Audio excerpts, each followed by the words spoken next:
मित्रों नमस्कार। आज हम लोग ट्रिग्नोमेट्री यानी कि त्रिकोणमिति के कुछ बेसिक कॉन्सेप्ट देखेंगे जो लगभग 8वीं एग्ज़ाम से लेकर के क्लास 8 से और 9th 10th 11th 12th तक के एग्ज़ाम में आते हैं। साथ साथ कॉम्पिटिटिव एग्ज़ाम में भी कुछ ना कुछ क्वेश्चन पूछे जाते हैं, इसलिए ये चीज़ एक इम्पॉर्टेंट है। ट्रिग्नोमेट्री यानी त्रिकोणमिति एक अलग मतलब समझ लीजिए एक चैप्टर ही है या एक बुक समझ लीजिए जो एक ज़रूरी है एग्ज़ाम्स के लिए। और ये क्लास 8वीं से शुरू हो जाता है ट्रिग्नोमेट्री। कुछ बेसिक कॉन्सेप्ट 8वीं में, उसके बाद 9th 10th 11th 12th में बढ़ता हुआ जाता है और थोड़ा सा क्वेश्चन कॉम्पिटिटिव एग्जाम में पूछ लिया जाता है। इसलिए अपने आप में एक इंपॉर्टेंट चैप्टर है। थोड़ा सा बहुत एक छोटे लेवल का कॉन्सेप्ट है और लगभग सारे एग्जाम्स में आता है। थोड़ा समझ लिया एक बार तो कुछ बचता नहीं इसमें करने के लिए। तो सबसे पहले हम लोग ट्रिग्नोमेट्री के एक शाब्दिक अर्थ समझेंगे, इसका क्या मतलब है और इसमें बेसिक जो कॉन्सेप्ट है वो क्या हो सकता है। इसको समझने के बाद में ट्रिग्नोमेट्री पढ़ना लिखना आसान हो जाएगा। तो सबसे पहले हम लोग लिखते हैं ट्रिग्नोमेट्री है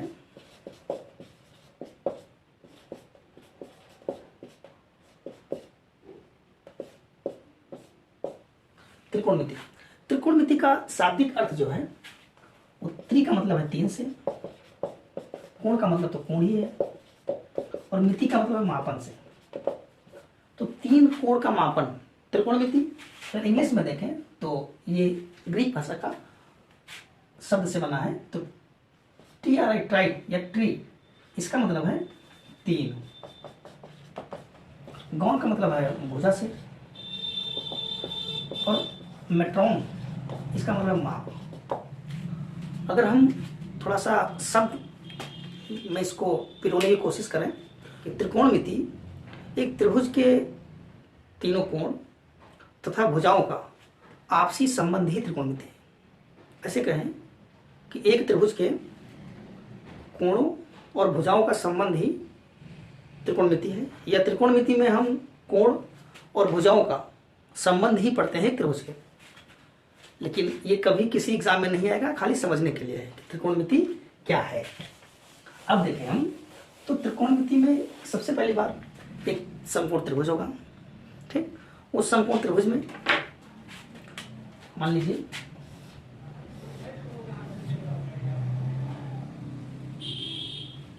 ये थीटा है, ए है, बी है, सी है। ठीक, यह एक समकोण त्रिभुज है। इसमें हमको एक बात ये पता होना चाहिए कि कौन सी लाइन या कौन सी भुजा कर्ण है, कौन सी भुजा लंब है, कौन सी भुजा आधार है। तो कुछ चीजें हैं जिसके टर्मिनोलॉजी है बेसिकली कर्ण, आधार और लंब। ये सब क्या है बेसिकली, ये बात पता होनी चाहिए। तो 90 देखो समकोण त्रिभुज क्या होता है कि एक ऐसा त्रिभुज जिसका एक कोण 90 अंश का हो और इसके सामने वाली भुजा ये वाली कर्ण होती है। त्रिभुज के 90 डिग्री कोण के सामने वाली भुजा कर्ण कहलाती है। तो ये 90 के सामने की भुजा है, वही कर्ण है। और समकोण त्रिभुज में सबसे बड़ी भुजा कर्ण होती है, ऐसा भी आप कह सकते हैं।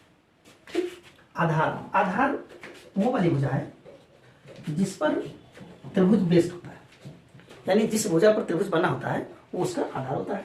ऐसे करें कि आधार का संलग्न भुजा जो 90 डिग्री बनाती है वही लंब होता है। ठीक, तो ये कुछ टर्मिनोलॉजी है। और इसमें एक जो सबसे इंपॉर्टेंट चीज है वो है पाइथागोरस थ्योरम, पाइथागोरस परिमेय। ये इंपॉर्टेंट इसलिए है क्योंकि इससे मान लीजिए हमें लंब आधार कर्ण में रिलेशन पता करना है। वो भी मान लीजिए कि हमको एग्जाम में दे दिया लंब आधार और कर्ण पूछ रहा है, तो अगर पाइथागोरस थ्योरम नहीं है तो हम नहीं कर पाएंगे, है ना। अगर दो ही चीज दिया है लंब और आधार, कर्ण नहीं दिया, इस थीटा के बारे में कुछ नहीं कह रहा है, तो हम नहीं कर सकते।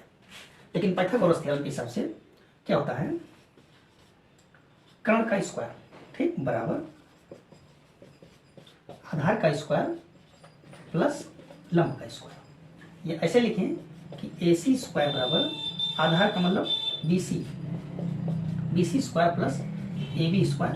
अब यहाँ एक चीज से ध्यान रखने वाली बात है कि ये हमने अपने मन से लिखा है। ABC जो नाम लिखा है यहाँ पर सी भी हो सकता है और यहाँ पर बी भी हो सकता है, यहाँ पर ये हो सकता है, या कोई नया नाम पी क्यू आर लिख लिया जाए, एक्स वाई जेड लिख सकते हैं। तो इसको याद करने की जरूरत नहीं है। अगर इसको याद करने की कोशिश करते हैं तो हमको ये सब पता होना चाहिए कौन से पॉइंट पे क्या लिखा गया था, है ना। इसलिए लंब, आधार और कर्ण पर फोकस करिए, ना कि ए बी सी पर, है ना। तो अब ये खाली मतलब शॉर्ट लिखने के लिए नाम इसका सही है। तो अब देखो कर्ण के लिए ए सी, तो यहाँ से A C equals to B C square plus A B square, एक रिलेशन ये हो गया। अब अगर हम पूछें कि लंब, लंब का मतलब ए बी, अगर हमको लंब निकालना है तो क्या करेंगे, लंब के लिए ए बी, तो A C square minus B C square का रूट, ये हम निकालेंगे। ठीक, अब इसी के साथ ही मान लीजिए मुझको ए बी निकालना है, निकल गया। अब मान लीजिए बी सी निकालना है, बी सी बोले तो आधार, आधार के लिए under root A C square minus A B square. ठीक, तो ये पाइथागोरस थ्योरम का कुछ बेसिक कॉन्सेप्ट है जिसमें हमें लंब, आधार, कर्ण निकालने की सुविधा प्रदान हो जाती है।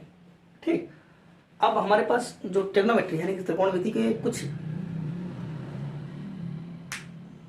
त्रिकोणमितीय अनुपात होता है, हमारे पास त्रिकोणमितीय अनुपात होता है, वो मतलब थोड़ा सा हमारा जो समकोण त्रिभुज की स्टडी है आसान कर देता है। ट्रिग्नोमेट्री की सहायता से हमारे बहुत सारी चीज़ें हैं जो समकोण त्रिभुज के, वो आसान हो जाते हैं। उसके लिए हमको ये जानना जरूरी है। और अगर हम त्रिकोणमितीय अनुपात को समझ जाते हैं तो ये मान के चलिए कि ट्रिग्नोमेट्री की बहुत सारी चीज़ें पता चल जाती है। तो इसके लिए क्या है, ये बात तो पाइथागोरस को हमने समझ लिया, ये इंपॉर्टेंट चीज़ है। और अगर ये नहीं पता है तो दिक्कत है, ये पता होना चाहिए, इंपॉर्टेंट चीज़ है। देखो इसके बाद क्या है कि हम लोग त्रिकोणमितीय अनुपात देखते हैं। त्रिकोणमितीय अनुपात ट्रिग्नोमेट्री के 6 प्रकार के हैं। इसमें क्या है,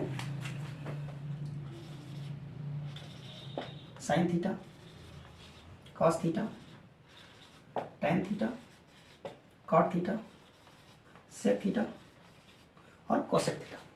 एक बात मैं और बताना चाहता हूं कि कभी भी sine, cos, tan and cosec लिखा नहीं देखेंगे। इसके साथ ए या थीटा, फाई, साई, एंगल कुछ ना कुछ जरूर से लिखा होगा, अन्यथा की स्थिति में ये सही नहीं है। अगर नहीं लिखा है तो इसका मतलब ये है कि ये गलत है। ऐसा कभी नहीं हो सकता कि सिर्फ साइन लिखा हो, साइन थीटा ना लिखा हो, ऐसा हो नहीं सकता।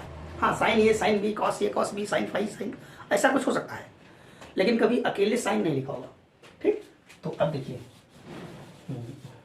ये बी है और ये वाले भुजा इसका आधार है। ठीक, अब देखिए साइन थीटा बराबर, इन जो रिलेशन निकालना है लंब, आधार, कर्ण के बीच में, ये थोड़ा सा याद करने के लिए चलता है लाल बटा कक्का। ठीक, लाल बटा कक्का, हम उसको उधर लिख के इधर लिख रहा हूं, लाल बटा कक्का। ये कुछ ऐसा लिखा पड़ा कॉन्सेप्ट नहीं, लेकिन ये समझने के लिए थोड़ा आसान करने के लिए चीजें हैं। तो साइन थीटा बराबर ये चीज एल बाई के, इसका मतलब लंब बटा कर्ण, लंब बटा कर्ण, लंब बटा कर्ण। अब और शॉर्ट लिखने के लिए हमने लंब के लिए ए बी और कर्ण के लिए ए सी। ठीक, सुविधा के लिए है, ए बी सी का कोई मतलब नहीं है। अब इसको पी क्यू आर एस भी लिख सकते हैं, एक्स वाई जेड भी लिख सकते हैं। कॉस थीटा बराबर आधार बटा कर्ण, आधार बटा कर्ण, ये आधार बटा कर्ण। आधार के लिए हमारे पास बी सी है और डिवाइड बाई ए सी है। टैन थीटा बराबर लंब बटे आधार, लंब बटे आधार, लंब बटा आधार। लंब के लिए क्या है हमारे पास ए बी, आधार के लिए बी सी। कॉट थीटा बराबर, देखो अब इधर से उल्टा, कॉट के लिए आधार बटा लंब, आधार बटा लंब, तो आधार बटा लंब। अब इसको हम बी सी बटा ए बी लिखेंगे। अब देखिए एक बात और यहां समझिए, टैन थीटा बराबर साइन थीटा बटा कॉस थीटा, एक रिलेशन है, इंपॉर्टेंट रिलेशन है। और इसको हम हटाते हैं, टैन थीटा बराबर 1 अपान कॉट थीटा, सेक थीटा बराबर 1 अपान कॉस थीटा, या एक है कि कॉस थीटा बराबर 1 upon cos theta, sec theta बराबर 1 अपान कॉस थीटा, तो कॉस थीटा बराबर 1 अपान सेक थीटा, और साइन थीटा बराबर 1 अपान कोसेक थीटा। तो हम ये भी कह सकते हैं कोसेक थीटा बराबर 1 अपान साइन थीटा। ठीक, अब यहाँ पर सेक आया तो कॉस का उल्टा सेक होता है, ठीक, कॉस का उल्टा सेक होता है। तो अगर ये आधार बटा कर्ण है तो ये कर्ण बटा आधार हो जाएगा, ठीक, कर्ण बटा आधार हो जाएगा और ये AC अपन BC हो सकता है, ठीक। कोसेक थीटा 1 अपन साइन थीटा लंब बटा कर्ण, तो ये कर्ण बटा लंब, ठीक। और इसके लिए अगर हम शॉर्ट नोटेशन लिखना चाहें तो AC अपन AB, ठीक। ये क्या है, त्रिकोणमितीय अनुपात, ठीक। ये चीजें अगर पता है, ठीक ना, तो ये मान के चलिए ये चीज पता हो और ये चीज पता हो, ये लेकर के तो ट्रिग्नोमेट्री का बहुत सारी चीजें समझ लीजिए आप जानते हैं, ठीक। यूज कैसे करना है इनका ये अलग चीज है, इसको हम समझेंगे अभी इस तरीके से कि मान लीजिए एग्जाम में से आएगा कि tan थीटा बराबर 3/4, तो बाकी जो त्रिकोणमितीय अनुपात है वो फाइंड करिए, है ना। अगर tan थीटा बराबर 3/4 तो बाकी त्रिकोणमितीय अनुपात क्या होगा, ठीक है ना। तो अब देखिए हम इसको हटाते हैं, इसको आप लोग नोट कर लिए होंगे और हम इसको हटाते हैं। देखिए ऐसा कुछ बन जाएगा, मान लीजिए थोड़ी देर के लिए मान लो कि tan थीटा बराबर हम यहाँ लिखते रहेंगे, tan थीटा बराबर 3/4 है। tan थीटा बराबर क्या होता है, लंब बटा आधार। ये मान के चलिए कि वो आपको याद होना चाहिए, tan थीटा बराबर cos थीटा बराबर sin थीटा बराबर क्या होता है ये पता होना चाहिए। तो लंब बटा आधार, लंब हमारे पास ये है, ये 3 हो गया और आधार 4 हो गया। अगर हम पाइथागोरस लगाएंगे तो ये मिल जाएगा हमें कितना, 5, क्योंकि पाइथागोरस के हिसाब से AC बराबर √AB² प्लस BC² और AB को 3 तो 3 3 9 प्लस BC को 4 तो 4 4 16 बराबर √25, ये प्लस माइनस 5, माइनस नहीं होगा क्योंकि दूरी कभी भी माइनस में नहीं होता है, ठीक। तो ये खत्म हो गया, इनका मतलब 5, यहाँ से 5 हो गया। अब अगर हमको निकालना है साइन थीटा का लंब बटा कर्ण, ये हमको बड़े कायदे से पता है। तो लंब हमारे पास 3 और कर्ण बराबर 5। अब हमें निकालना है cos थीटा बराबर आधार बटा कर्ण, ये भी हमको पता है। आधार हमारे पास 4 है और कर्ण बराबर 5 है। tan हमारे पास ऑलरेडी है, cot थीटा बराबर tan का उल्टा होता है, तो इसका मतलब 4/3, ठीक। अब हमारे पास sec थीटा, sec cos का उल्टा होता है, ये मुझे पता है, तो cos का उल्टा का मतलब 5/4।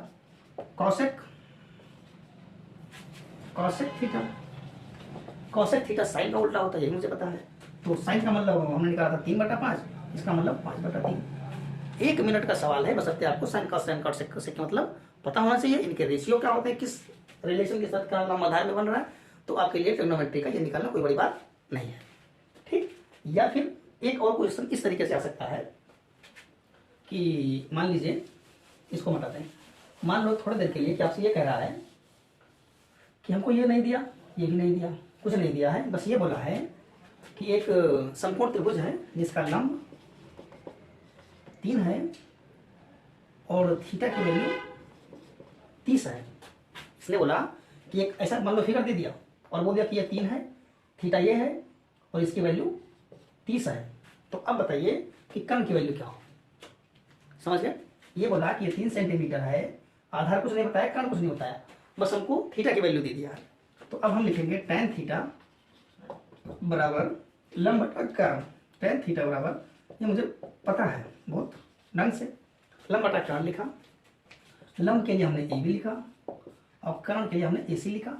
अब यहाँ मामला फंस रही है और थीटा की वैल्यू हम लिखना चाह रहे हैं, तो थीटा की वैल्यू tan 30 बराबर AB बटा AC। AB के लिए हमको 3 दे दिया और AC के लिए निकालने के लिए कह दिया। अब हमारे पास जो समस्या वाली बात है कि tan 30 की वैल्यू नहीं पता है, जबकि 0, 30, 45, 60, 90 ये स्टैंडर्ड वैल्यू है। sin 30, cos 30, tan 60, इन सबको स्टैंडर्ड वैल्यू के तहत हमको याद होना चाहिए।